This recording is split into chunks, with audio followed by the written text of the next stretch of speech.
সারা বাংলাদেশের ছাত্র শিবিরের সভাপতি কেন্দ্রীয় এবং ঢাকা মহানগরের আমির ছিলেন, বর্তমানে সহকারী সেক্রেটারি জেনারেল রয়েছেন।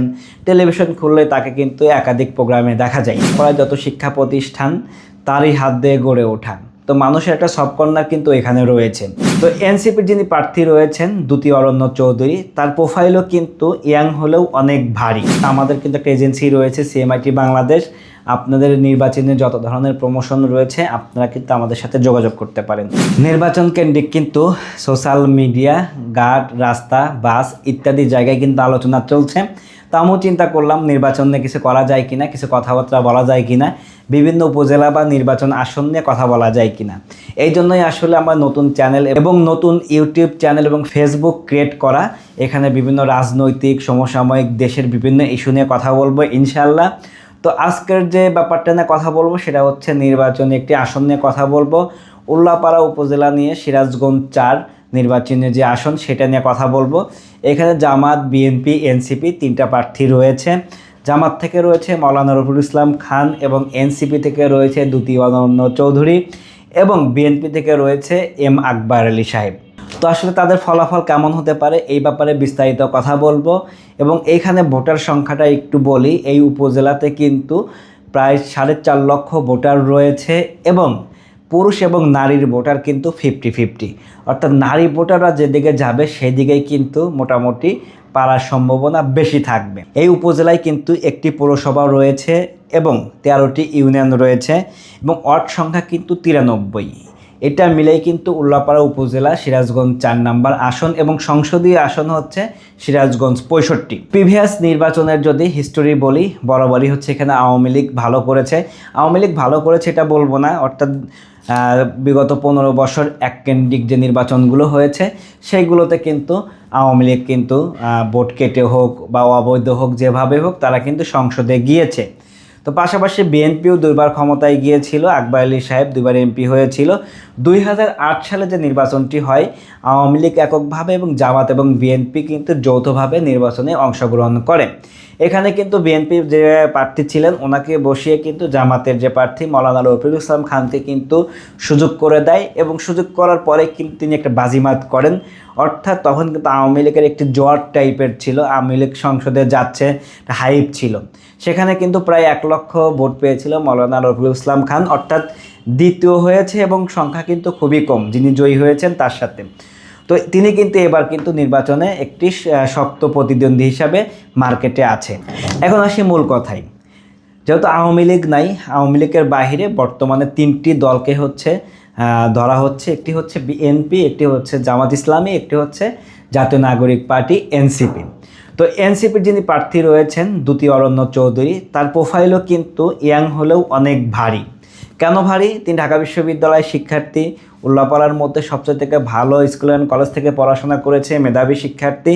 পাশাপাশি আওয়ামী লীগ আমলেও 2019 সালের ডাকসু নির্বাচনে কিন্তু একটা নির্বাচিত একজন প্রতিনিধি। তার কিন্তু বিভিন্ন ধাপ, বিভিন্ন রাজনৈতিক ক্যারিয়ারে কিন্তু একটি ছোট হলেও অনেক কিছু জানাশোনা বোঝা কিন্তু রয়েছে।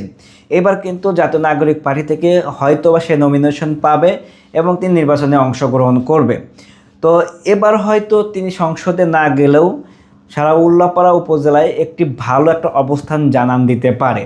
কারণ বর্তমান জেনারেশন কিন্তু নতুনত্ব পছন্দ করে, বিশেষ করে যারা শিক্ষিত 25 থেকে 35 বছর অথবা 18 থেকে 35 বছরের বয়সের যারা রয়েছে, যারা যুবক, তারা কিন্তু এনসিপিকে সাপোর্ট করে। এখানে কিন্তু বেশি ভোট পাওয়ার সম্ভাবনা রয়েছে এই দ্যুতি অরণ্য চৌধুরীর। দ্বিতীয় যে প্রার্থী যিনি রয়েছেন তিনি হচ্ছে এম আকবর আলী সাহেব। তিনি কিন্তু অলরেডি 2বার কিন্তু এমপি ছিল। তো এইবার এমপি হলে কিন্তু মোটামুটি সে একটা প্রতিমন্ত্রী অথবা মন্ত্রী হতে পারে, এরকমই কিন্তু সবাই আলাপচারিতা দিচ্ছে। এবং এখানে উল্লাপাড়ার যদি কথা বলে, উল্লাপাড়ায় যত শিক্ষা প্রতিষ্ঠান তারই হাত দিয়ে গড়ে ওঠা। তো মানুষের একটা সব কর্নার কিন্তু এখানে রয়েছে। তো এইবার আসলে ইস্তেহারে সে কী দিতে চায় সেটা মানুষজন জনগণ দেখবে। তারপরও আমার কাছে মনে হয় এই আসনটি জামাত এবং বিএনপির একটা হাড্ডাহাড্ডি লড়াই হবে। জনগণ যাকে ভোট দিবে তিনি কিন্তু এখানে নির্বাচিত হবে। তো আকবর আলীও কিন্তু অবস্থানটা বেশ ভালো। এখানে একটা নেগেটিভ ব্যাপার রয়েছে, সেটা হচ্ছে বিএনপির 4টা গ্রুপ রয়েছে। যদি 4টা গ্রুপ আলাদা হয় তাহলে কিন্তু অ্যাডভান্টেজ নেবে বাংলাদেশ জামাত ইসলামী, যিনি প্রার্থী রয়েছেন মাওলানা রফিকুল ইসলাম খান সাহেব। আর রফিকুল ইসলাম খান সাহেবের যদি কথা বলি, যিনি জামাত থেকে হচ্ছে এখন বর্তমানে প্রার্থী হিসেবে রয়েছেন, তার প্রোফাইল কিন্তু অনেক হাই।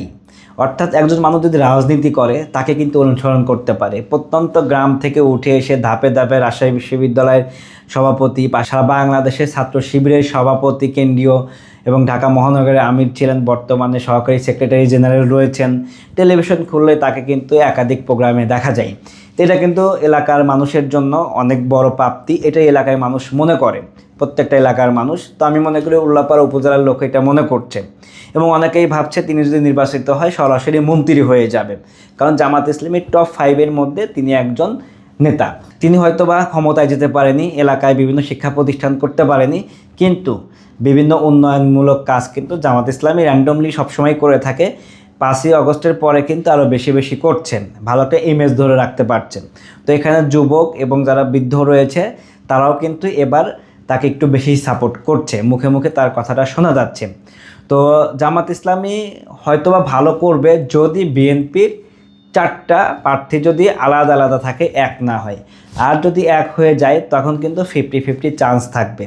আর যদি এক না হয় তাহলে কিন্তু আমার মনে হচ্ছে বা এলাকার লোকের সাথে কথা বলে মনে হয়েছে মৌলানা রফিকুল ইসলাম খান তিনি কিন্তু এখান থেকে আসনটা বের করতে পারবে, মানে সংসদে চলে যাবে। এটা হচ্ছে মোটামুটি উল্লাপাড়া উপজেলায় এমপিদের যে সামারিটা রয়েছে সেটা বলার চেষ্টা করলাম। এখন যারা ভোটার রয়েছে, উল্লাপাড়া উপজেলায় যারা ভোটার রয়েছেন, যাকে সৎ এবং যোগ্য, মেধাবী এবং উল্লাপাড়ার জন্য কিছু রিয়েলি করতে চাই, তাদের ইস্তিহার যারা দিবে, আসলে ইস্তিহারটা কেমন হবে এরকম মানুষজন দেখে শুনে আসলে যাকে ভোট দেয় তিনি কিন্তু নির্বাচিত হবে।